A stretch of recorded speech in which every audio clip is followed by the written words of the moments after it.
Welcome to Discourse. That's Abel. This is Tony. And today we're talking about C.H.A.P.S by Larry Pinson Sr.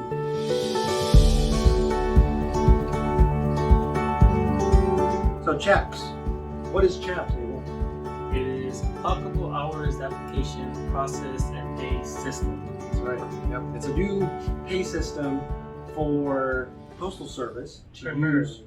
Primarily, right, because it's actually developed by Larry Pinson Sr. to be used by several different government organizations and also large companies as well. Yeah, right? Large, small, I think you mentioned military, schools for teachers. Yeah, but mainly for the Postal Service because Larry Pinson used to work in the Postal Service and he learned about their really messed up pay system.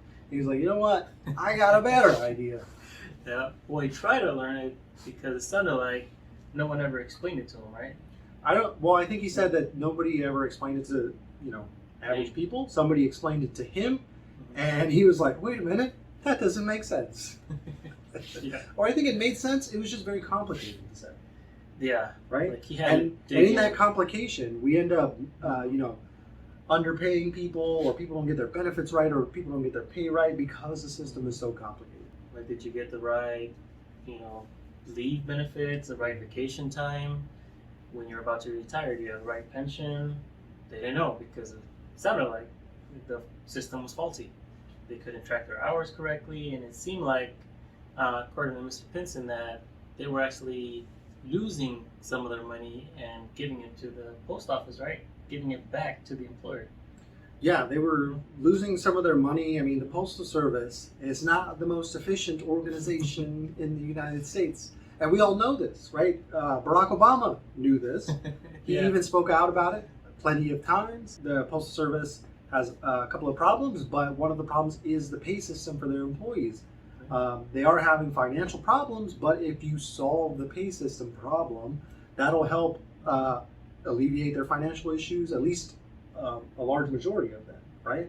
Yeah. You also make sure you have the correct staff, because it's not just a pay system, really. It's about how to schedule staff so that you're not overstaffed or understaffed, right? You've got just the right amount of staffing. Yeah, and not just that, how to retain them. Because right now, the issue is you can't find the right amount of people or the right people at all. And when you do, if you have a faulty pay system or other issues, whatever it may be, you lose them, and you lose money. So post office has been on and off, I think 2011 or so. Supposedly they were going out of business, and the post office is going out of business? Yeah. I can't even imagine that. I use the post office a lot. I go there probably like once a week, drop something off, and every time I drop something off, the I don't know, letter receptacle? What's that thing that takes your letters? I don't know. That letter receptacle is like filled with letters. I can't even jam mine in there. I often have to walk in and hand it to somebody. So they've got a lot of work to do, I'm assuming. Yeah, and they work Monday through Saturday, sometimes even Sundays. I see them everywhere. And you're paying for stamps. So if I'm paying for stamps, I'm every household. Huh? Every household. Yeah, every household uses the post office. I tried to use UPS, and it is very expensive. Have you ever tried to mail something with UPS? Once in a blue moon, because it's expensive, right? The United States Postal Service is the cheapest way to send your grandmother a birthday card. Yeah, and I think around the time when they were going out of business, they created this: if it fits, it ships, and it's very cheap. You got a lot of letters. They have these standard boxes you put stuff in. Yeah, and so it's crazy, but yeah, a lot of it, I do believe it has to do with the pay system and not managing correctly. And like, if someone feels they're not getting paid correctly, they're either gonna say something, which most do, but if you don't see, management do anything about it, or they're dragging their feet, just gonna quit, find another job. Yeah. So Larry Pinson has designed a new pay system that removes all the complications and makes everything very streamlined. It's a small book, and it's a good thing because it fits within this tiny book. Yeah. If this was like a 400-page thick, tiny print manual, I would be worried, right? I'm like, I don't know, we're going to have to hire a whole staff just to implement this. But no, this one's very thin, and we read it very quickly. So your HR staff, your staff that handles payments could read this very quickly and implement the system. Yeah, you don't have to hire a lawyer to like decipher the wording or everything in there.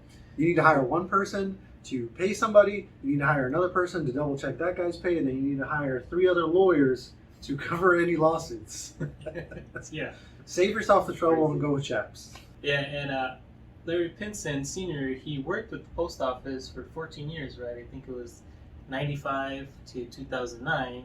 Long-time government employee. He worked. He was in the military, and then he worked for the Postal Service. I was in the military too, and we actually, I think Larry Pinson and I have something in common. He went to Advanced Individual Training in Fort Sill, Oklahoma. Guess who went to AIT in Fort Sill, Oklahoma? I did. Nice. I was training for field artillery in Oklahoma. But what they don't tell you about the military is that you first do a couple of months of basic infantry training, right? Everybody does this. But no matter what your job is, everybody goes to basic infantry training. And then after you do basic infantry training, you go to advanced individual training, which is your particular job. I did both in Fort Sill, Oklahoma. I went for basic training, and then I was like, okay, great. I get to go to AIT now and be advanced and cool and learn something cool. I remember I woke up that day, we ate breakfast, we lined up, and they were like, congratulations, you're in AIT. Go do the exact same thing you were doing. Seriously? Nothing changed for me. Wow. Oh, okay. So I know Larry Pinson was in Fort Sill, Oklahoma many, many years ago. I was there in early 2000. Yeah. So we didn't cross paths, but we have a shared experience in Fort Sill, Oklahoma. Do you remember the pay system there? I was a young chap in the military, so I was not familiar with the pay system, but I do know that the military pay system often did not get it right, and every now and then they had to tell us, hey guys, we overpaid you, please don't use that money. in your next paycheck, you will get a little bit less, or like we're going to try to get a refund or something like that. It happened at least 2 or 3 times a year that they would be like, oh, we either underpaid you or overpaid you. I apologize. So take it back. Wow. They didn't just say, sorry, I made a mistake, but go ahead and keep that money. Yeah, we made a mistake. Sorry, go ahead and keep the money. No, Yeah. they didn't do that. Wow. Yeah, they probably needed chaps. They probably needed chaps too. I imagine the pay system in the military is probably very complex. I notice the military often doesn't rely on technology too often. They like to throw people at it, right? So if we have like a couple of employees and we need to pay them, then we got X amount of people that do the pay, right? So every time we get 5 employees, we need 1 person to do the pay, for example. And then they just keep adding people and people and people rather than implementing a procedural system that they can utilize and implement and makes everything very streamlined. Okay. Like C.H.A.P.S. So, yeah, so Mr. Pinson talks about, what he recommends and what he organized, because he took the initiative after, it sounded like he brought this up to the post office several times, but nothing ever came of it. And he's like, I think maybe we should make it easy to pay people. And they're like, nah, that's crazy. And Larry Pinson's like, no, really, we should build a better, more streamlined system. And they're like, no, that makes way too much sense. Yeah. So he took initiative, he organized the system, and wrote a book about it. There's a few articles about it. He even has his website out. Yeah, he obviously has done his homework and his research, right? He's got a website with several videos that describe his book and his process very well. So if you want more information on that, go to his website and research all of it. And he brought it up during the Obama administration, and he pushed for it at that time. Nothing came of it, but he's still working on it. He's still pushing it. And nothing came of it. Yeah. So the post office is a government organization, and it's very political. And there's a section in this book that talks specifically about lobbyists, right? Yeah. And so I think Larry Pinson knows that the system is very political, and he's trying to overcome that to implement this very simple system. Like with anything in politics, it's very difficult. Difficult, it takes time. And in his book, C.H.A.P.S, the author goes over his pay system, not only in wording, but he has a lot of graphs, a lot of tables that explain the system, which was really good to us because we didn't work at the post office. But he explains it really well, and those graphs really, help out. Yeah, that's the graphs and all of that speak to how well he's defined his process. And how concise he's made his process, right? It's very easy to understand because it's short, because it's concise, and there's lots of graphs in there for you to understand conceptually what he's talking about. So I really like all of the different graphs that he had in there when he's talking about 4 in a box. As an idea, you're like, what is that? But he's got a really good graph in there that kind of shows you what he's talking about. And I think like on every page, there's a different kind of a graph or an image that shows what he's talking about, right? Which is helpful for me because I love picture books. Yeah, that always helps, especially something that's out of our experience. Yeah. You know? Because I was in the government, I was in the Army, so I kind of have some experience with government pay. And you work for civilian government, right? Correct. I'm a civilian in the government, and we use C.H.A.P.P.S, which is a different type of pay system. And that was pretty straightforward. You know, I work 5 days a week, 8 hours a day now. And it really goes over my benefits that I get every year, where my money goes. So the post office, apparently, you know, after reading this book, they use a way different pay system that sounds way different than what I use. And that just sounds like a pain. So you said you use a system called C.H.A.P.P.S, right? Yeah. So I'm imagining the military manual for C.H.A.P.P.S is like this thick, right? Which again, I know I'm going back to how thin this book is, but I really like how thin this book is because a lot of things in the corporate world or in the government world will often leave you with a very thick manual on how to do something. And that just speaks to the complexity, where this speaks to the simplicity. Yeah, the simplicity of it. And yeah, I think he also probably got tired of saying, hey, we don't know, why don't you go read this manual, this huge manual. And after doing his research, it felt as if he was losing a fraction of his money, right? He wasn't getting everything that he was working. It's weird how complex a system can get with either very little or too much oversight, right? Yeah. And it needs to be redesigned. You need to have a fresh look at a complex system, right? And I think that's what C.H.A.P.P.S does. It gives you a different and fresh look at what is a complex system. It's supposed to, according to the author, give more money that's owed to the employees back to them, their wallet, their bank accounts.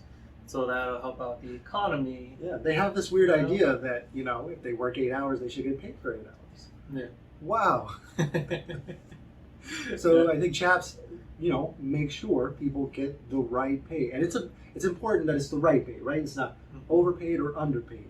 Everybody gets paid the right amount so that the company makes their money and the employee makes their money. Everything is done correctly. Exactly. Because we do pay for benefits, for medical, there's taxes, and everything that goes on, right? And you should know exactly how much goes where and that it's the correct amount.